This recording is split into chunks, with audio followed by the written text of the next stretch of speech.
Hallo. Oh, hij heeft even van de lijn. Hallo? Ja, goedemiddag heer Panday. Goedemiddag. U bent live in de uitzending hier in PZN. En ik zit hier niet alleen, ik zit hier met mijn collega, de heer Henk, de heer Franciscus Spinas, het geweten van ons programma PZN. We hebben u gebeld, want u bent voor ons een van de belangrijke parlementariërs die vaak genoeg aan de weg timmert. En ik weet dat u heel lang ook aan de weg timmert, want u was buurtmanager van Groot Paramaribo.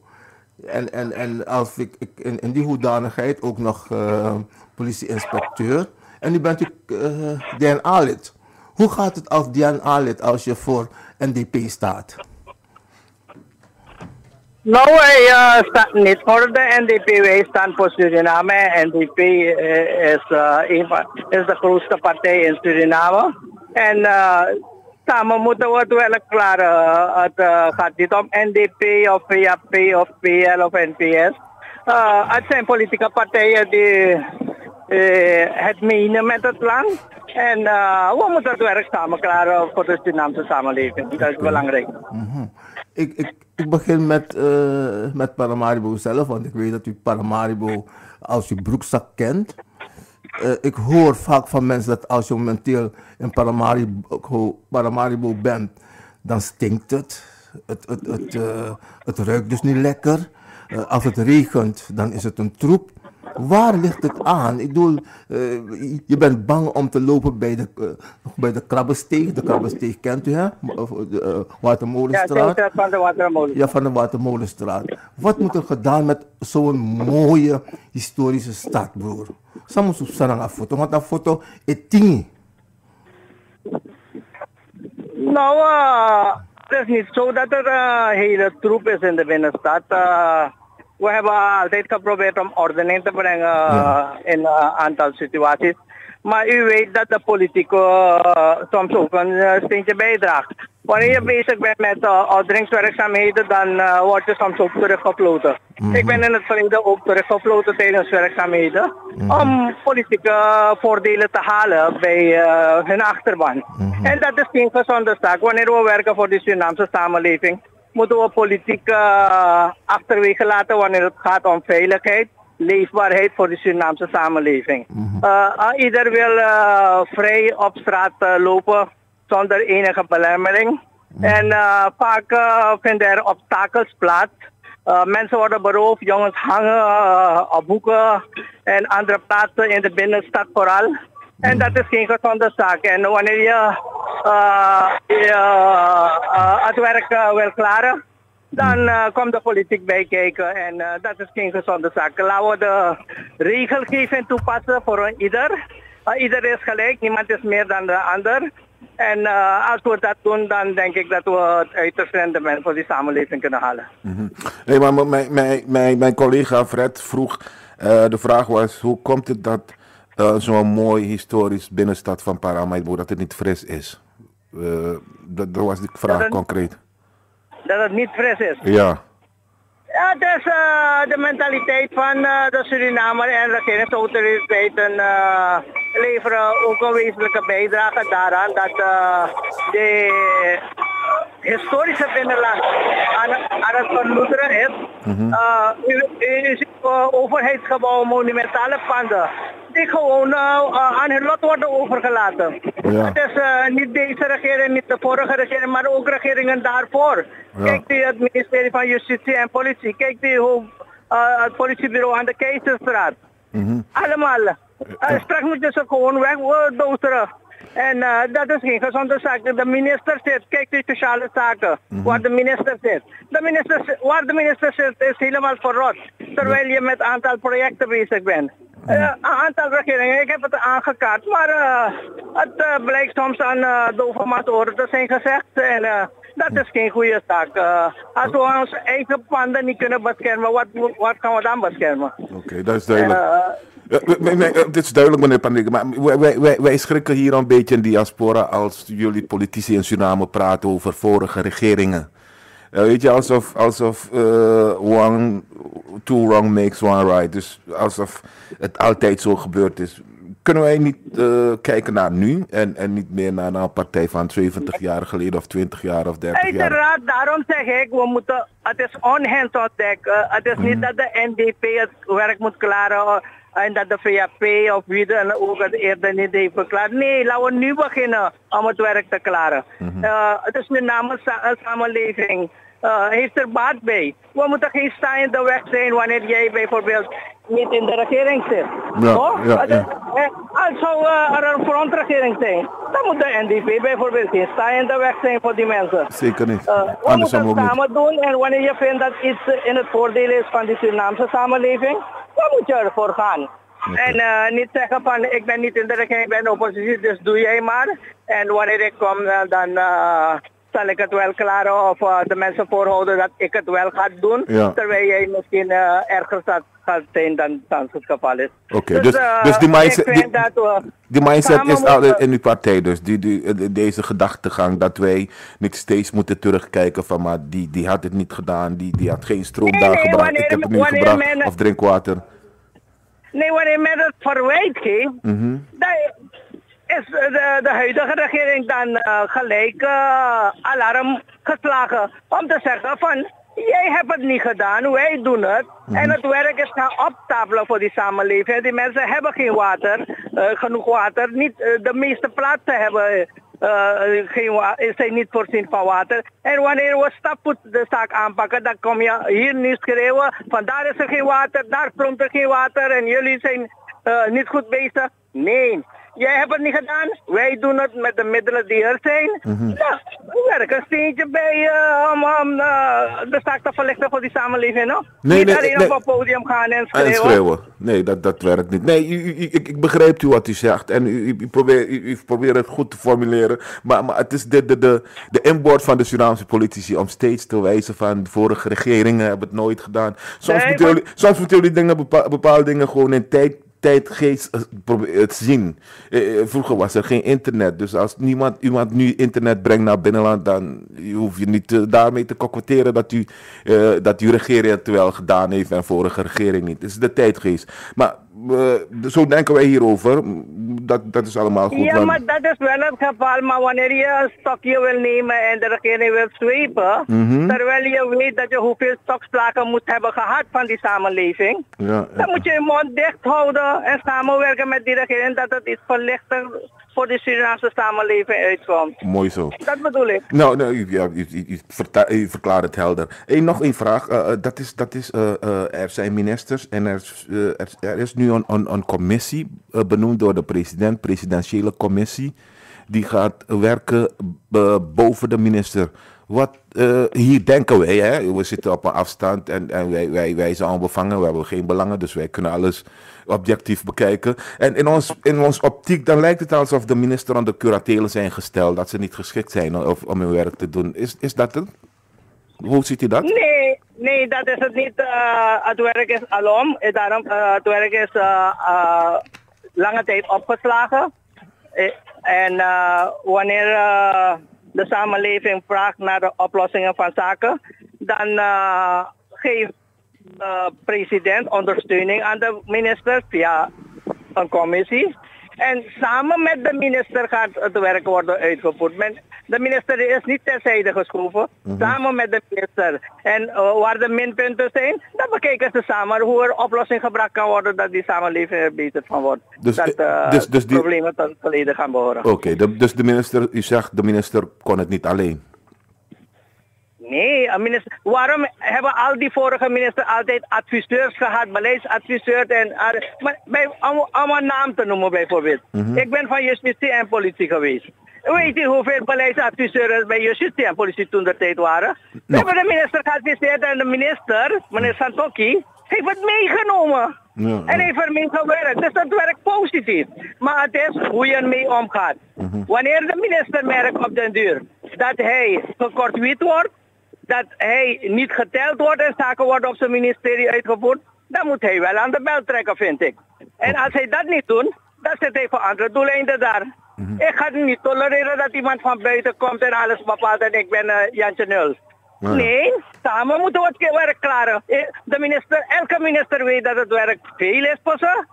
En als ze ondersteuning krijgen, is het hoera geblazen. Maar wanneer je mij als minister terzijde schuift en jij wil de werkzaamheden uitvoeren voor me. En ik zit als een nul daar en alleen formaliteit dat ik minister ben. Nou, daar sta ik op. Maar ik hoop niet dat dat het geval is. Dat heeft de president ons ook niet voorgehouden. Hij heeft aangegeven dat hij de ondersteuning geeft aan de ministers. Dat het werk vlotter verloopt dan thans het geval is. Oké. Meneer Gangaram, u bent ook u bent politiefunctionaris geweest. U hebt een schoon blad, hoe noem je dat? Zo'n schoon bladzoen, hè? U bent van onbesproken gedrag. En als wij kijken naar de commissie hier, en u kent de heren die allemaal in zitten, die de president of die de ministers nu gaat overrollen of overnemen, of de minister gaat assisteren zoals u zegt. Wat zegt u dan als partij, als NDP? Komt het niet in jullie op om ooit te kijken naar mensen en hun antecedenten of in hun verleden, een curriculum vitae?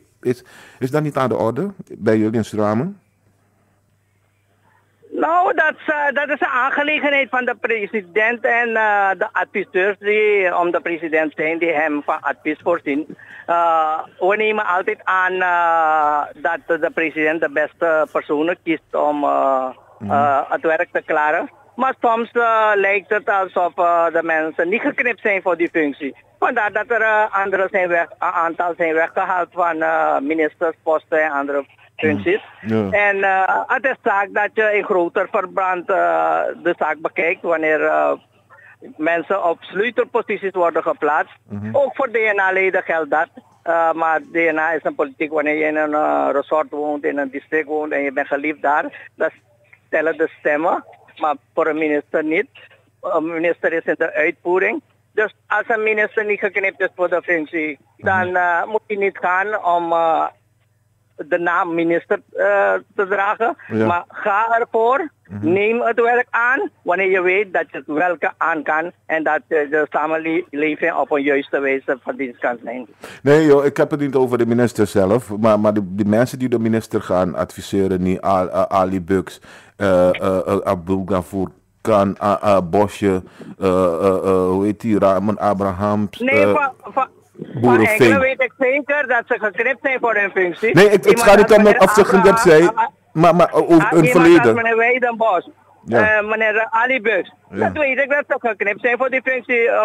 Ze hebben veel praktijkervaring, ze kennen de samenleving, het doen en laten van die samenleving, de prioriteiten van de samenleving. En ik ben op het kabinet ook en ik weet dat ze hun werk naar behoren doen. Nee, meneer, u begrijpt me verkeerd. Ik heb het niet over hun kwaliteit hoor, dat zou best zijn, maar hun reputatie.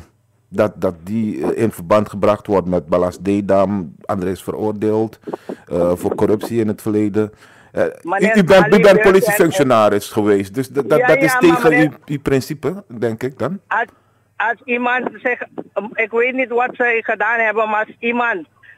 u bent politieman, u moet het weten. U bent in Suriname. Ik ben geen korpschef of procureur-generaal geweest, ik ben politieambtenaar geweest. Maar dat weet u toch, wat er gebeurt in de samenleving? Ja, soms hoor je van zaken wel via de media, maar wanneer je de documenten niet voor ogen hebt gehad, kan je niet over praten. Oh nee, ik kan niet de documenten geven van... Ja, maar u zegt u kunt me geven, maar ik heb het op dit moment niet, dus ik kan niet gedocumenteerd daarover praten. Dus u weet niet dat Ali Buks veroordeeld is? Dat weet ik, ja. U weet niet dat... Moment, ik ga verder. U weet niet dat Boerenveen ooit veroordeeld is in Amerika? Nee, dat is misschien aan. Dat weet u niet? Maar het gaat niet om wie veroordeeld is wanneer sommigen niet veroordeeld. Waarom zit hij in het parlement? Waarom vraagt u die mensen niet? Ik vind voor ieder, maar luistert u ook. Als iemand een goede advies kan geven, waarom moet je hem niet gebruiken? Het zijn Surinamers allemaal. Als iemand een scheve schaats rijdt, probeer hem op het rechte pad te brengen en laat hem die werkzaamheden uitvoeren die voor de samenleving van belang zijn. En meneer Ali Buks en Weidenbos weet ik dat ze verdomd goed werk verrichten als adviseur van de president. Dat weet ik. Okay. En als die werkzaamheden niet uitvoeren, dan moet je het nemen. Kijk, die leeftijd van meneer Weidenbos. Maar hij is te laat in de avond daar om de president van dienst te zijn, het land in dienst te zijn. En dat is een goede zaak, als hij zijn krachten nog wil geven. Nee, maar ik bedoel, alle Surinamers is nodig, kunnen ze allemaal gebruiken, maar dat mensen publieke functie krijgen met hun reputatie, dat straalt negatief uit naar buiten toe. Dat bedoel ik. Ook zo'n radio, ik bedoel, als die man veroordeeld is, moet hij helemaal niet... Weet u hoeveel mensen in het buitenland met slechte reputatie nog op belangrijke posten zitten?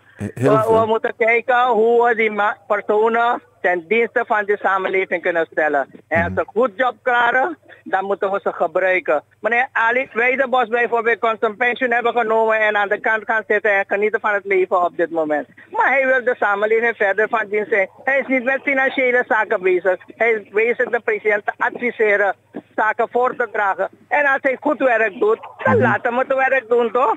Absoluut. De president weet hoe hij hem gebruikt. Nee, dat ben ik eens met u. Ik zeg niet dat hij niks moet doen. Ik bedoel, die man verdient voor mij een AOW of wat dan ook. Hij mag blijven werken. Maar een publieke functie, dat is geen voorbeeld voor de jeugd. Daar wil ik naartoe. Maar u begrijpt mij niet, kennelijk. Maar we laten het daarbij. Staat u weer op de kandidaatlijst van de NDP? Binnenkort, volgend jaar? Ik? Ja. Nou, ik word, als het goed gaat met de zegen van de Almachtige, op 2 mei 2020 60 jaar. En ik denk dat het goed is dat ik kennis heb mogen nemen van het parlement. Van buitenuit heb ik het parlement meegemaakt. Als politiefunctionaris ben ik vaak geweest naar het parlement. Ja. En nu heb ik het lijfelijk meegemaakt. Mijn dank aan de voorzitter van mijn partij. Dat hij me heeft geplaatst. Dat ik van binnenuit ook het parlement mag bezichtigen als DNA-lid. Het is een eer voor mij. Mijn grootvader is medeoprichter van de VAP geweest. Nooit heeft men een Gangaram Panday geplaatst. Maar nu heeft hij mij geplaatst. En ik ga hem niet beschamen. Ik ga mijn werk doen tot 2020 zoals het hoort. En als het goed is, dan wil ik wel op een andere wijze de samenleving ten dienst zijn vanaf 2020. We zijn blij met u, hè, mensen met een schone bladzoen. En nog een vraag. De commissie, het is voor mij minder dan 15 maanden voor de verkiezing. Wat gaan jullie nog concreet realiseren voor mei 2020? Het lijkt zo kort dag voor ons hier om... Je bedoelt het parlement of de regering? U bent van de regering. Nou, als je bedoelt het parlement, beide. mevrouw Simons is samen met ons bezig om verschillende wetten klaar te stomen. En wat uitvoering betreft, vandaar dat u ziet, en nu komt u erop, dat de president dan commissies heeft samengesteld bij de ministeries om te kijken welke prioriteiten er zijn. En waarmee de minister dan bezig is en waar hij dan die ondersteuning moet krijgen. En al die werkzaamheden, vooral water, elektriciteit voor die samenleving, dat is ook een van de prioriteitszaken. En ik denk dat het in een versneld tempo moet geschieden. Want als de mensen nu niet krijgen, weten we niet als ze het later wel gaan kunnen krijgen of niet. Maar mijn collega heeft iets. Maar concreet, hè, u hebt mij niet gezegd wat mensen duidelijk gaan zien voor de verkiezing. Waarom ze weer op u en de NDP moeten stemmen. Wat gaan jullie zo'n nou, de mensen moeten kijken wat met de weinige middelen die de regering probeert om het uiterst rendement te halen. We hebben nu Suralco niet. De regering moet de eindjes proberen te knopen met de middelen die ter beschikking zijn, soms met leningen. En we kijken uit welke prioriteiten er afgehandeld kunnen worden. Vooral leefbaarheid, veiligheid. Veiligheid is prioriteit ook. En laten we kijken, en als de samenleving blij gaat zijn, dan denk ik wel dat in grote getallen weer op de NDP zullen stemmen, ja. Okay. Mooi zo. Meneer Panday, bye. De Kamer heeft DNA dan in dit geval. Die heeft aangenomen de wet op de rij- en voertuigenbelasting. Uw ex-collega's, de politiebond, onder leiding van de heer Sergio Gentle, die zegt van luister, wij gaan het publiek niet lastigvallen om te controleren als ze wel of niet dat hebben betaald, omdat de rechter zich daarover nog moet gaan buigen. U bent ex-politieman. Hoe kijkt u daar tegenover? Hoe staat u daar tegenover? De rij- en voertuigenbelasting is een zaak van de Belastingdienst, het ministerie van Financiën. Maar in de wetgeving is aangegeven dat de politie bevoegd is om controle uit te oefenen, et cetera. Maar wanneer het gaat om het betalen, dan wordt de Belastingdienst bij betrokken om de personen te laten betalen. Dus verbaliserend gaat de politie optreden. Ze zijn nog in conclave met de procureur-generaal. Kijken welke juiste wegen bewandeld zullen moeten worden. Op dit moment zijn ze vermanend bezig. De politie is vermanend bezig. En ik hoop dat ze zo snel als mogelijk eruit komen. Een middenweg vinden. Dat je niet een wet hebt aan de ene kant. Maar aan de andere kant dat de uitvoering zeer stroef verloopt. Dus die wet is er. Mensen hebben al betaald voor rij- en voertuigenbelasting. En zij die niet willen of kunnen betalen, dan moeten dan regels voor gevonden worden. Is dat een reden van de politiebond, althans de leden van de politiebond, om zich dan niet actief op te stellen om te komen tot controle? Wat zei je? Is dat de reden dan? Is er een legitieme reden voor de politiebond om niet actief te controleren? De politiebond probeert de leden veilig te stellen, want wanneer ze brokken maken, dan gaat het om den duur om hun leden. En ze willen dat wanneer zaken uitgevoerd worden, dat het naar letter en geest wordt uitgevoerd. Dus ik denk dat de politiebond in onderhandeling is met de minister en de procureur-generaal, als ook met de korpschef. En vandaar dat ik zei dat ik hoop dat ze zo snel als mogelijk eruit komen. En dat de werkzaamheden verlopen zoals het moet. Oké. U bent parlementariër, u staat daar voor het volk. Waarom is deze wet met zoveel haast genomen? Want als u naar de wet zelf kijkt, ik weet niet of u die wet kent, u hebt er wel voor gestemd. Ik heb die wet helemaal gelezen hier, onze redactie heeft die wet helemaal bestudeerd. Er zitten heel veel fouten in, waardoor de politie niet kan optreden. Niemand weet wie verantwoordelijk voor is. Waarom hebben u deze wet niet helemaal keurig afgemaakt en dan toen bekrachtigd in plaats van met allerhaast?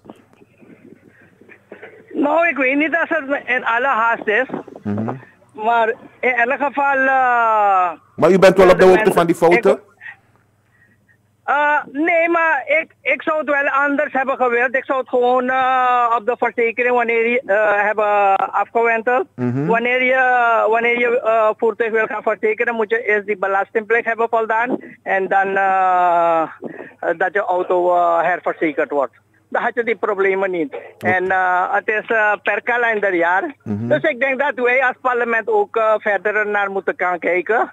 Als zaken bijgesteld moeten worden, dan moeten we niet schromen om dat te doen. Ten gunste van die samenleving uiteraard. Dat we die lange rijen niet meer hebben. En dat het soepel wordt afgehandeld voor die mensen. Die mensen hebben het al moeilijk. Ja. Die mensen proberen harder te werken dan eerder het geval is geweest misschien. En we moeten hen die tijd gunnen. En niet de hele dag in de rij laten staan.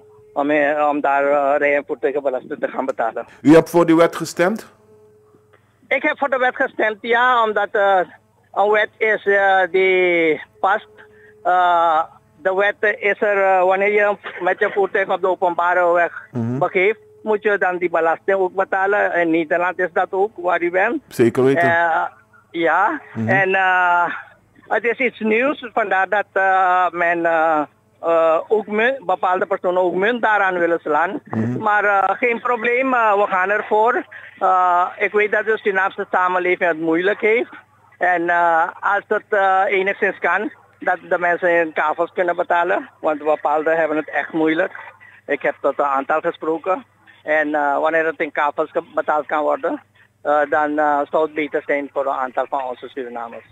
Oké. Ja, nee, omdat wij die wet hier hebben, we zullen hierbij laten. Want ik zie zoveel fouten in die wet. Misschien wordt het tijd dat u en uw partijleden ook die wet nog een keer bekijken, meneer. Want er staat bijvoorbeeld... Ja, we hebben gevraagd aan die commissie om verder met de deskundigen na te gaan, wat de minpunten zijn. Ja. En wanneer het zover is, dan komen we zeker als coalitiefractie bij elkaar. Ja. En daarna met de anderen. Om te kijken wat gedaan moet worden. Daarom zei ik, als er minpunten zijn, dan moeten we niet schromen om die weg te halen ten gunste voor die samenleving. Nee, maar dat maakt die samenleving, dat brengt die samenleving juist op het verkeerde been. Er wordt eerst al wet gekozen en daarna gaan jullie kijken naar de minpunten en de fouten in die wet. Wanneer het wetsontwerp een feit is en daarna hoor je de klachten, dan is het een goede zaak dat je er naar kijkt. En deze regering, het parlement onder leiding van mevrouw Simons, kijkt ernaar. De klachten nemen we serieus aan en we kijken dan hoe we die samenleving beter van die kunnen zijn. Er zijn eerder ook zoveel wetten gemaakt, als het wetboek van strafrecht is jaren terug gemaakt. Het is weer herzien toch? Het wetboek van strafvordering is gemaakt. Het voldoet niet aan de eisen van vandaag. Het is weer herzien. En daarna hebben ze weer laten herzien. Dus je leeft en je verandert situaties. En wanneer er een wet al is en je ziet dat het niet helemaal goed is, dan moet je er naar kijken en niet zeggen nee, die wet is daar en uitvoeren. Nee, want ik zit in diaspora Rotterdam en dan krijg ik die wet van assembleeleden, van collega's van u. En ik lees bijvoorbeeld in die wet, het is niet duidelijk welke boetebedragen gehanteerd zullen worden. Volgens de rijwet en voertuigenbelasting geldt een boete van categorie 3. Maar er staat niet om welke categorie 3 het gaat. Is het de categorie 3 uit het wetboek van strafrecht? Of categorie 3 uit het wetboek van algemene geldboete? Nou, volgens artikel van Suriname, artikel 40 van het wetboek van strafrecht, is de strafrechtelijke boete 6 maanden hechtenis of een geldboete van maximaal 21.000. Nee, het is een overtreding. Het is een overtreding, dus van de rijwet zal dat zijn. Houdt u me echt goed op dit moment. Maar het is een overtreding, dus het is niet wat van strafrecht. Nee, omdat je hebt artikel 3, je hebt artikel 3 in het wetboek van strafrecht in Suriname, maar je hebt ook wet algemene geldboete. Dus er zijn 2 verschillende artikel 3. Dus de mensen zouden niet weten, dat zegt mijn machaneus ook, hè, met streef van welke artikel gaat, welke artikel 3 van strafrecht of van geldboete. Dat weet niemand. En de politie weet het ook niet. Daarom heb ik je voorgehouden. De zaken zijn besproken met de regering en de regering moet uitkomen om aan te geven wat precies bedoeld wordt. En als er onduidelijkheden zijn, dan gaan we dat recht trekken. Mevrouw Simons en anderen en deskundigen kijken er ook naar. En de klachten van de samenleving worden meegenomen. En dan maken we de wet compleet als het niet compleet is. Dank u. Meneer Gangaram, eerlijk gezegd, ik vind het heel prettig dat u zo open met ons praat. Hè? Waarbij u ook afwegingen maakt ten aanzien van de personen die in dit geval een soort, ik noem het maar, een soort ballotagecommissie boven ministers moeten gaan functioneren. Maar goed, u denkt er anders over. Ik moet u dus wel feliciteren. En waarom? Omdat we over een week of 2, dan krijgen we de opening van de nieuwe brug bij Bruinzeel. Klopt dat? Dat hebben we ook begrepen, ja. En het gaat verlicht worden voor het rijverkeer. Ja. En ik hoop dat wanneer na de opening, als we zien dat er nog opstoppingen zijn en zaken anders moeten plaatsvinden, als verkeer andere doorstroming moet hebben, dan moet de regering dan ook naar kijken. En een hele aansluiting. Voor de samenleving, maar u weet het, hè? Bruggen openen en verkiezingen die hebben nooit een positief teken gehad voor presidenten in Suriname. Ik moet u eraan herinneren, op 19 mei 2000, toen werd Bosjebrug geopend en ik moet u zeggen, het was gigantisch druk. En iedereen dacht, 25 mei 2000, dan zal de heer Weidenbos zich weer mogen vervoegen als president. Maar dat gebeurde niet, want we kregen de heer Venetiaan. De verkiezingen die komen goed eraan. Ja, maar wanneer de brug opengesteld moet worden, op de dag van openstelling, als je geheel Suriname daar zou hebben, dat betekent het nog niet dat die mensen gaan stemmen voor meneer Weidenbos. Wat die mensen daar zijn gaan etaleren is President, ik ben blij dat u de guts heeft gehad om toch die brug voor ons open te stellen. We gaan u leven lang dankbaar zijn. Weet u hoeveel foto's van mijn vorige partij de president nog steeds dankbaar zijn wanneer ze hem zien. Handjes schudden, president bedankt.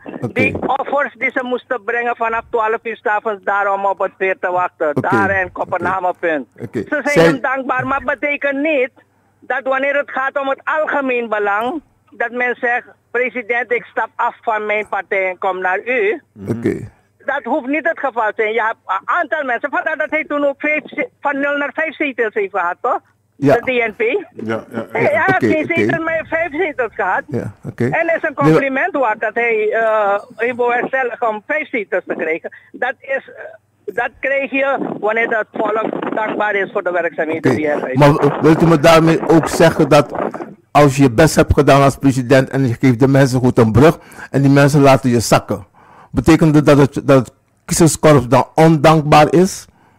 Nee, die samenleving is niet dankbaar. Juist is die samenleving dankbaar om je die 5 zetels te geven dat je in het parlement kan belanden en je stem ook te laten horen. Niet wanneer je in de regering zit, wanneer je goed werk hebt verricht, dan moet je van 0, want het was een nieuwe partij, dat je van 0 zetel gelijk gekwalificeerde meerderheid moet krijgen. Ja. Nee, dat hoeft niet. Je hebt 5 zetels gehad. Maar Latschman heeft toch een brug gekocht in Nederland voor 1 NF. Eén NF, ja. En hoeveel miljoen heeft Suriname moeten betalen? Die brug is nooit gekomen en later heeft men een brug op uitkijk gemaakt. En die zakte. Ja, het is dezelfde meneer Wijzenbos en de huidige regering die het werk hebben geklaard voor die samenleving. Dus wanneer je het werk moet klaren voor de samenleving, kijk niet wie die fout heeft gemaakt. Probeer die fouten te herstellen, dat die samenleving er goed van uitkomt. Mooi voorbeeld. U zegt het prachtig. Hoeveel zetels halen we voor NDP 2020? Laten we even goed een schatting doen. We gaan wedden om een kistpaarboom.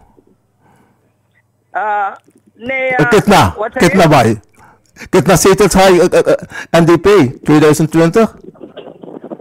Kijk u, de regering kan met één internationaal probleem. Waarbij er in bijna alle landen problemen zijn, vooral wat het financiële gedeelte betreft. Suriname is niet uitgezonderd daartoe. En wanneer je in de regering zit, dan gaat men alles stoten voor jou. Men gaat jou voor corruptie betitelen, al die toestanden. Dus je gaat aan kwaliteit inboeten. Mensen gaan in twijfel worden gebracht door andere personen, andere partijen die er munt van willen slaan. En dat gaat maken dat je wat gaat droppen. Als vandaag aan de dag, dat is mijn persoonlijke mening hoor. Als vandaag aan de dag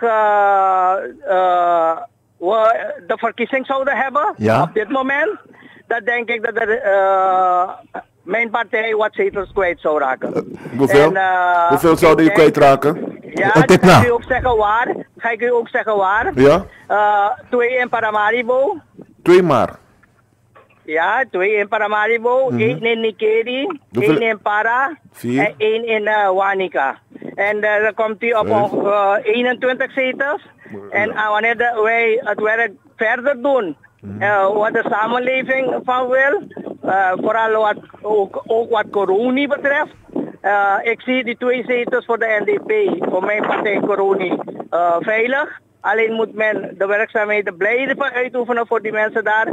Para moet men ietsje harder gaan werken. In Wanica probeert men de mensen op een andere spoor te brengen. Vandaar dat die mensen twijfelachtig zijn. Daarom heb ik die zetel daar weggehaald. Die mensen moeten bewust gemaakt worden waarmee de regering bezig is en hoe men die vooruitgang wel kan zien. Het is een termijnplanning. Het is niet vandaag doe je wat en morgen heb je die resultaten. En dat gaat ook voor Paramaribo. En wanneer dat het geval is, dan denk ik dat we een uiterst rendement halen. Partijen staan al in de rij om met ons samen te werken. Soms achter de schermen. Een partijleider een partijvoorzitter heeft mal gezegd, als hij moet werken, werkt hij met de NDP. En die is in de oppositie. Nee, we moeten niet vooruitlopen op zaken. Ik zeg je al, hoe de zaken lopen. Ja. Dus als men denkt dat men gewoon die 26 zetels gaat halen aan de andere kant, dan moet men goed nadenken. Men moet het veld kennen. Men moet elke dag in het veld aanwezig zijn. Niet om alleen om politiek te voeren. Maar het tête-à-tête met de mensen kijken. En de andere partijen. Kijken wat hun mening is. En hoe ze ervoor staan nadat de zetels zijn binnengehaald. Dan gaat u zien hoe de knikkers gaan rollen. Na 25 mei 2020. Dus ik hoop dat mijn partij uiterste best doet. De regering, de DNA, iedereen en de oppositie dan ook een steentje bijdraagt om hun werk naar behoren te doen. Dus om samen het werk te klaren. En als iemand een zetel meer of minder heeft, dan, en op grond daarvan de samenleving er beter van is geworden, dan moeten we die zetel maar laten varen. Alleen die samenleving moet er beter van worden. Meneer Panday, denkt u dat de heer Santoki graag wil samenwerken met NDP? Meneer Santoki graag met de NDP wil samenwerken? Ja. U stelt me een goede vraag. Toen, als u tijd heeft, ga ik u even melden. Ja, graag. Toen meneer Sarju de hamer overdroeg. In 2011. Of nee, laat me je aangeven. Laat me je aangeven. In 2010 hadden we verkiezingen. Toch? De NDP heeft toen 23 zetels behaald en mijn partij was er goed voor 8 zetels. Om 2:30 of 3:30 in de ochtend moet het zijn geweest dat ik in Olifant staat naast de toenmalige voorzitter van de PAP, de heer de heer Ramdin Sarju. En wie belt op dat tijdstip naar hem? De voorzitter van de Nationale Democratische Partij, meneer Bouterse. En nadat hij gesproken had met meneer Bouterse, vroeg meneer Sarju aan mij, weet je wie mij gebeld heeft? Toen zei ik, ja, DDB. DC Delano Bouterse. Toen vroeg hij van, weet je ook wat hij me heeft gevraagd? Toen heb ik hem gezegd, weet u wat? Als zou ik het niet hebben gehoord, toevallig heb ik het gehoord, deels. Wanneer een politieke partij 23 zetels op dat moment heeft en men belt u, dan is het enkel alleen voor een samenwerking. Hij zei inderdaad, heeft hij gebeld voor een samenwerking. Maar hij zegt, zijn deur is open voor de VAP. En toen heeft hij me gevraagd wat ik ervan denk. Ik heb hem voorgehouden, ik heb niks te denken. We moeten gaan samenwerken. Want de VAP heeft kwaliteiten in huis. De NDP heeft kwaliteiten. Maar wanneer je zoveel jaren in de oppositie bent gaan zitten, dan moet je weten wanneer je al die mensen gaat trekken, wat er gaat kunnen gebeuren. En de voorzitter van de partij wilde dat veiligstellen nam ik toen aan. Toen heb ik dat voorgehouden. En hij zei nee, maar het gaat niet zo. We hebben het gelaten. Later weet u wat er allemaal is gebeurd. Ik hoef niet terug te treden naar die situaties. 2011 is hebben we meneer Santoki gekozen als voorzitter van de partij. Ik heb thuis bij mij vergaderd waar meneer Santoki al als eerste voorzitter was gekandideerd op de lijst van meneer Sarju. Maar de samenleving, de achterban, wilde hem als voorzitter. Ik heb thuis toen vergaderd na overleg met meneer Santoki van als wij doordrukken dat u de voorzitter wordt, accepteert u? Hij zei, ik ben open voor alle functies. Oké, dat betekende voor ons dat we door moesten gaan. Hij is op de deur, om het kort te houden, tot voorzitter bekroond. En ik heb meneer Santoki gezegd, ik heb informaties dat de NDP graag op dit moment wil samenwerken met ons. Hij zei nee, het gaat niet zo. Hij heeft het op de deur niet geaccepteerd, want er zou de eerste reshuffling plaatsvinden van een aantal ministers. En dat zou de VAP worden toegevoegd en dan zouden we een NDP-VAP-regering hebben. Welk jaar was dat? 2011. Oké, gaat u door? Ja, en hij heeft het van de hand gewezen. Het is niet doorgegaan. Op de duur is de huidige regering, dan de toenmalige regering, Bouterse 1, dan samen met de andere partners doorgegaan. Het lukte bij één fase niet, is eruit gehaald. En nu zit men te klagen. En u vraagt concreet, de VAP, wanneer u ziet dat hij niet in de coalitie kan komen, de meerderheid niet haalt, dan raad ik ze nu al aan om met de NDP in zee te gaan om het uiterste rendement te halen. Want de VAP-NDP-regering is de beste regering voor dit moment. De NPS is nu een stadspartij geworden. Toch? Hoeveel zetels gaat de NPS halen? Laat de VAP-NDP daar in zee gaan, is mijn persoonlijke mening. En dan krijgen we veel meer resultaten. Want de VAP in 2020 in de oppositie betekent dat de VAP klaar is. Dat de VAP klaar is, net als bepaalde partijen op den duur helemaal naar het minimum zijn gegaan, de NPS toch wel. Dan gaat je zien dat de achterban ook de VAP veel gaat loslaten. En intellectuelen gaan andere plaatsen. Dus de VAP, NDP, beste keuze voor 2020, voor wat mij betreft. Waarom bent u overgestapt van de VAP naar de NDP?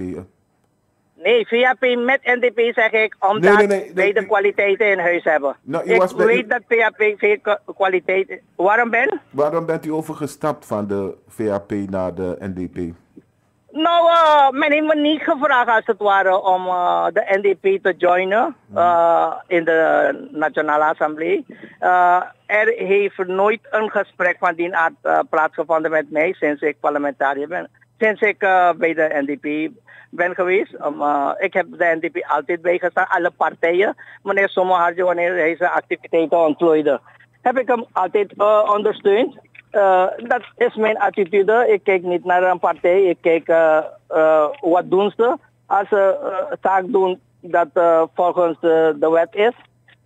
Men houdt vergaderingen, men wil beveiliging. Acties worden gevoerd en men vraagt me assistentie. Waarom moet ik zeggen van nee, ik ben niet van die partij.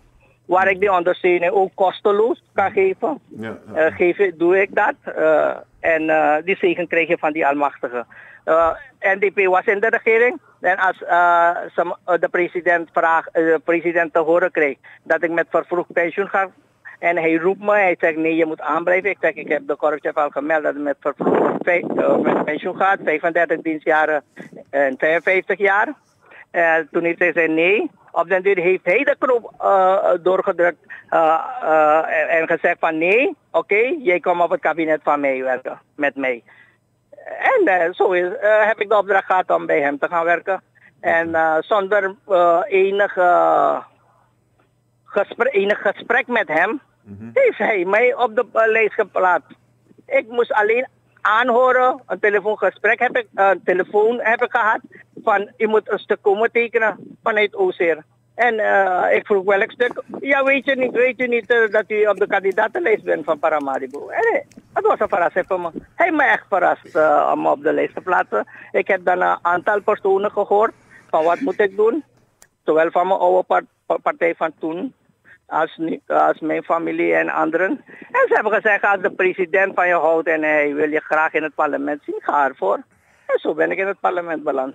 Oké, dus de president houdt echt van u? Hij heeft gezegd, hij werkt met ieder. Hij heeft niet gekeken dat ik VAP'er was en zo. Hij hield van de werkzaamheden die ik al die tijd heb uitgevoerd. Later zei hij mezelf van hoe jij je ten dienste van die samenleving hebt gesteld. I love it. En dat was een genoegdoening voor mij. En niet alleen hij hoor, veel mensen. En ik ben ze allemaal dankbaar. En tot dat de Almachtige me de zegen geeft. Dat ik me krachten ga geven, op welke wijze dan ook. Ik was ook voorzitter van kinderhuizen Natendaram. Elk jaar ontplooi ik activiteiten voor kinderhuizen. 10 kinderhuizen breng ik elk jaar naar een bepaalde locatie. Om activiteiten met ze uit te voeren. Zijn die kinderen die eind van het jaar in de kinderhuizen worden achtergelaten, niet door ouders worden meegenomen. Die kinderen breng ik. Hoe kennen ze Sanat? Nee, ik zeg, we kennen Sanat daarom. Maar we zijn, weet je hoe het gaat bij dat u gewoon gebeld wordt en dat u op een lijst staat? Dat vind ik wel prachtig. Ja, hoor. Dus volgens mij is het uniek. Dat men nooit heeft gezegd, kijk, ik zet je op de lijst. U mag uw feeling houden. Ik zet je op een lijst, maar dit verwacht ik van je, dit moet je doen, dat moet je doen. Als je niet doet, word je weggehaald. Ja. Geen van die dingen is met mij geschied. Niks afgesproken. Gewoon van meneer Gangaram, Panday, zet u op de lijst. Welke plaats stond u dan? Ik was op nummer 11. Ik begreep dat de president me op A had gezet. Ik begreep dat de president me op nummer 8 had gezet. Ja? Maar anderen wilden ervoor zijn en op den duur heeft hij me op 11 gezet. Maar komt het door uw band met de eigenaar van Combi-markt? Ik heb geen band met de eigenaar van Combi-markt. Want ik had hem geïnterviewd en hij zegt van, hij heeft de president gezegd dat hij bepaalde mensen van nee, hem... hij heeft de naam genoemd van meneer Adhin en nog iemand. Ja, want... En meneer Algo. En meneer Algo. Suriname heeft hij genoemd. Oh, okay. Nee. Ik heb geen band van die naam. Wanneer er calamiteiten daar plaatsvonden, wanneer hij zijn standjes maakte daar op het trottoir, ging ik ze wel weghalen voor die samenleving. Oh, ik help hem wel met veiligheid. Ik helpte die samenleving om die troep weg te halen voor zijn pand aan de Grote Combiweg. Want hij barricadeerde het hele trottoir. De mensen moesten op de rijbaan gaan lopen. Nee, maar u kent wel u kent het verhaal hè, van meneer, hoe heet die Kalib Deelsing van Combi-markt? Zo heet die meneer toch? Dat hij de president geëist heeft dat hij een paar mensen van mij verplicht op de lijst moet plaatsen en ook verkiesbare plaatsen en minister moet maken. U was niet bij dit groep? Nee, dat gaat de president kunnen zeggen, meneer Kalib Deelsing gaat dat kunnen zeggen. Wel heb ik via de media vernomen dat hij had voorgesteld voor de VP en hij heeft het wel tegen ons. Op diaspora is net zoals u praat. Ja. Op deze radio praat iedereen eerlijk open. Ja. Dus meneer Kalib Deelsing. Maar daarom zeg ik, als zij het hebben gezegd, dan zal het zo zijn, maar ik dacht er geen kennis van. Oké, nee, dat kan. Okay. Meneer Panday, ik eerlijk gezegd, ik heb een grote bewondering voor u dat u zo open en eerlijk met ons praat over de feiten. Hè? Ik weet dat er binnen het korps een aantal captains of industry van Suriname een elitekorps hebben. Ik ken de mensen. Dat betekent dat ze beschikken over een 1-op-1 telefoon. Want het gaat om die captains of industry. En dat met 1 druk op een knop er uit het korps mensen binnen een kwartier op een plek staan om hun te beschermen. Is dat een gezonde zaak? Wat doen ze? Binnen een kwartier. Goed hoor, want die verbinding niet zo best. Ik zeg, binnen een kwartier staat die elitekorps, die vaak gestuurd wordt door een aantal captains of industry in Suriname. Ik hoef de namen niet te noemen. En ze zijn in staat om... Welk korps? Binnen het politiekorps. Politiekorps? Ja, van Suriname. Wordt ondersteund door handelaren? Nee, heb je niet gezegd. Heb je... Nee, ik vraag u. Nee. Je hebt in het korps... Mijn collega is misschien lang van stof. U hoort mij. Nee, hij zegt dat er bepaalde industriële mensen met geld zoveel invloed hebben binnen het korps dat ze, als er iets is, dat zij gewoon 1 knop kunnen drukken of een telefoontje plegen en dan staat er een elite korps leger paraat voor hun. U bent politieman geweest, dus u weet het. Neem maar aan. Op dit moment bedoelt u dat het geval is? Het is ooit gebeurd in bijvoorbeeld die zaak Meriba, dat er zoveel zaken, dat mensen het gelijk... Als die mensen u hebben voorgehouden of u heeft gedocumenteerde informatie, dan zal het zo zijn. Ik weet wel dat Nederland veel te zeggen had toen de tijd, vooral in de tijd van meneer Santokhi, binnen het korps. Deuren die voor jou misschien gesloten waren voor hun open. Bij de recherche waren ze zichtbaar, bij de technische opsporingsdienst waren ze zichtbaar. Als het ware, alle documenten waren ze zichtbaar. Dus, en nu is dat niet het geval. Ik zie die mensen niet de trap op en af gaan. Het heeft een goede zijde gehad misschien. Maar als er van invloed sprake is, dat is mij niet bekend. Okay. Dat dit soort mensen daar invloed proberen uit te oefenen op het korps en zodoende ook op die samenleving.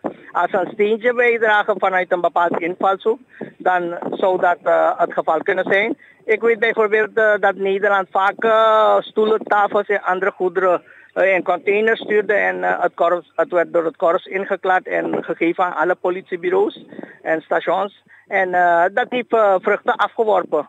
Dus in die tijd van meneer Santokhi en misschien ietsje daarvoor en daarna heeft het de vruchten opgeworpen. Dus als die soort zaken hebben plaatsgevonden, dan zeg ik is een goede zaak, maar ga niet in hun interne aangelegenheid. Ik denk niet dat dat het geval is geweest, ook bij meneer Santopin. Oké, we gaan afronden met u, meneer Panday. U bent live hier op de radio in Nederland. En ik wil u vragen, 2 vragen hoor. Hoe ziet u de samenwerking met Nederland? Bent u open? Bent u voor een samenwerking met Nederland? En zien wij ooit terug weer bij de VAP? Want ik voel nog de liefde voor VAP bij u. U ziet de liefde voor Suriname bij mij. En VAP is ook een onderdeel daarvan. Mijn president is toch NDP'er hart en nieren. Hij was toch eerst NPS'er. Ja. Maar hij heeft de NPS niet een natrap gegeven en niet willen bemoeien met de NPS. NPS'ers heeft hij toch ook op sleutelposities geplaatst. Dus je moet werken met ieder. En alles die VAP'er of NDP. Daarom zeg ik, het geldt ook voor de anderen. Werk met ons mee wanneer je ziet dat het in het belang is van de Surinaamse samenleving. Dan moet je gaan werken. Je moet niet kijken, je krijgt een zetel minder of zo. Wanneer ze naar de hand zien dat je uiterste best heeft gedaan, ondanks dat je in de oppositie bent bijvoorbeeld, dan gaat men mee met de stroom. Men gaat u een pluspunt geven. Ja. Maar wanneer u een sta in de weg gaat zijn, gaat men zeggen, nu al ben je een sta in de weg, later ga je helemaal niet uitkijken naar ons. Dus de Surinaamse dames leven denk ik misschien anders dan waar u nu bent. En samenwerking met Nederland, ik zeg ongeveer de helft van de Surinamers zijn nu Nederlanders geworden. Waarom moeten we de band breken? Maar als je een band op nahoudt, weet wat voor band je op nahoudt. Wij zijn onafhankelijk, het is wederzijds respect. En als je eerbied voor mijn doen en laten hebt, heb ik ook eerbied voor jou doen en laten. Jij wil altijd het uiterste rendement voor jouw land hebben. Zo willen wij ook het uiterste rendement voor ons land hebben. Laten we gezamenlijk voor gaan. En niet kijken zoals in het verleden, dat je alle rijkdommen van hier brengt naar jouw land. En op den duur maak ik zelf geen goede brug voor ons. Je laat niets bijzonders achter. Ook een Suralco moest op den duur gesloten worden. Dus als je werkt dat wij ook die vruchten kunnen plukken en zien. Toen wij kolonie waren van Nederland, toen heeft Nederland grote bruggen daar in Nederland gebouwd. Maar waar men zag dat die mensen vanaf 12 uur 's avonds daar op het Verkiezingen gewacht om de oversteek om 6 uur 's morgens te doen. Daar heb je niet gekeken naar die mensen. Nu wil je wel samenwerken, geen probleem. Maar we laten het voor wederzijds voordeel zijn. Absoluut, dat zijn we eens met u. Meneer Gangaram, Panday, we gaan u bedanken voor uw tijd. Wetgever en NDP'er, parlementariër van de Nationale Democratische Partij in Suriname. Dank u voor uw tijd. En we hopen u weer heel snel op deze radio te mogen spreken. Ja, geen probleem. Ik wil wel eraan toevoegen dat men het niet moeilijk moet maken voor die Surinamers wanneer ze hun familieleden en anderen willen gaan zien in Nederland. Te veel documenten vraagt men ook voor mensen die Nederlanders waren toen de tijd, dus voor de onafhankelijkheid. Laten we beginnen om tenminste voor die mensen het soepel te maken, dat het reisverkeer voor hen vergemakkelijk wordt.